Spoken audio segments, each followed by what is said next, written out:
പെരിഞ്ഞനം സാമൂഹികാരോഗ്യ കേന്ദ്രത്തിൽ രോഗങ്ങൾ വേഗത്തിൽ കണ്ടെത്താൻ ഉപയോഗിക്കുന്ന ട്രൂനാറ്റ് മെഷീൻ സ്ഥാപിച്ചു.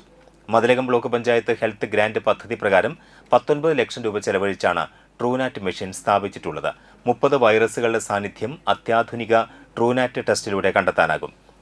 രാവിലെ നടന്ന ചടങ്ങിൽ Mathilakam block panchayat president T K Ramesh Babu ഉദ്ഘാടനം നിർവഹിച്ചു. ആരോഗ്യ വിദ്യാഭ്യാസ standing committee chairman K A Shihab അധ്യക്ഷത വഹിച്ചു. പെരിഞ്ഞനം ഗ്രാമപഞ്ചായത്ത് പ്രസിഡന്റ് ടി കെ രാജു മുഖ്യാതിഥിയായി.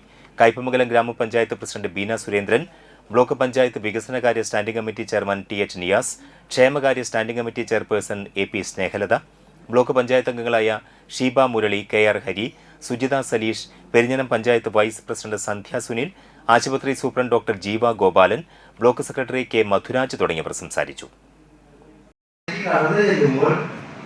അവിടെ സാധാരണക്കാരായ പാർശ്വവൽക്കരിക്കപ്പെട്ട സാധാരണ മനുഷ്യർ അവിടുന്ന് തുറന്നിടപ്പെടുന്നവരാണ്. അതിനൊരു മാറ്റമുണ്ടായത് ആരോഗ്യ മേഖലയ്ക്കകത്ത് സർക്കാരിന്റെ ഇടപെടലിന്റെ ഭാഗമായിട്ട്. സർക്കാർ നമ്മുടെ നാട്ടിലെ പൊതു സംവിധാനത്തിന്റെ ഭാഗമായിട്ടുള്ള ആരോഗ്യ മേഖലയ്ക്കകത്ത് വലിയൊരു മുതൽമുടക്കാണ് നടത്തുന്നത്.